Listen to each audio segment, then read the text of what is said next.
Saya Sumanto, hari ini saya akan membahas satu pertanyaan sebenarnya agak di luar konteks dari kepemimpinan, yaitu bidang consulting. Gitu ya. Banyak orang bertanya, Pak, kalau konsultan itu cara berpikirnya harus bagaimana sih?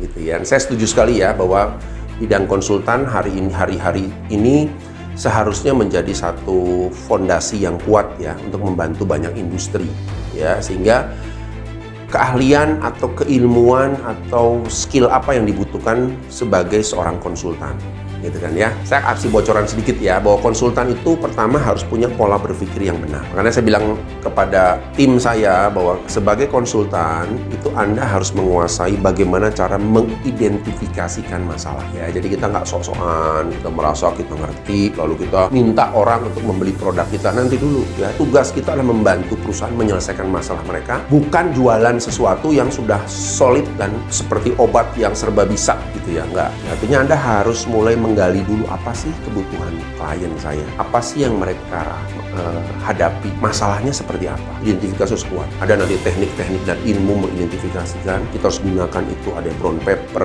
mind mapping, brainstorm, FGD dan lain sebagainya. Itu kemampuan keahlian yang perlu dilakukan. Lalu yang kedua, setelah kita menemukan, mengidentifikasikan, tahap kedua adalah kita harus menguasai ilmu mendesain. Kan kita seperti seorang, taruhlah, pengukir kayu yang ketika kita lihat kayu tertentu, lalu saya sudah membayangkan bagaimana ya kayu ini saya akan desainkan supaya menjadi masterpiece. Kita mulai desain tuh dengan mulai tahapan-tahapan bagaimana merancangnya, bagaimana ini bisa menjadi sesuatu yang berbenefit tinggi, bagaimana ini benar-benar cocok dengan solusi yang dihadapi oleh konsumen.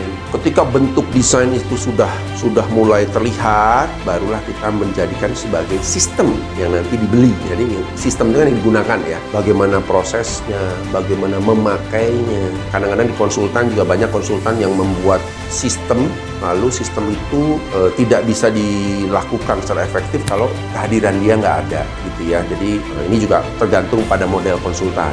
Kalau kami lebih cenderung sistem diimplementasikan, kita ajarkan caranya. Kalau mereka ingin mengembangkan, merevisi, jadi mereka tidak tergantung pada itu. Setelah sistem itu tergunakan, tentunya kita juga harus mengevaluasi apakah sistemnya jalan atau enggak. Jadi after sale service-nya harus juga Anda ikuti. Karena jangan sampai mereka nggak puas, lupa kok kayak begini. Nah ini juga penting ya, karena sepanjang kita melakukan proses ini, persepsi antara kita sebagai konsultan dan klien gitu pasti muncul perbedaan-perbedaan yang harus disesuaikan. Perbedaan-perbedaan yang harus diselaraskan. Jadi kenapa juga kita punya tanggung jawab untuk menjadikan sistem yang sudah kita buat itu bisa jalan, bisa efektif, dan pada akhirnya membantu perusahaan untuk grow, solve their problem. Lalu yang terakhir, yang tentunya sebagai pertanggungjawaban kita juga harus terus menjaga sustainability hubungan kita dengan customer. Karena bagaimanapun juga ketika customer sudah puas dengan pekerjaan kita, mereka akan kembali ke kita. Ya, banyak sekali konsultan yang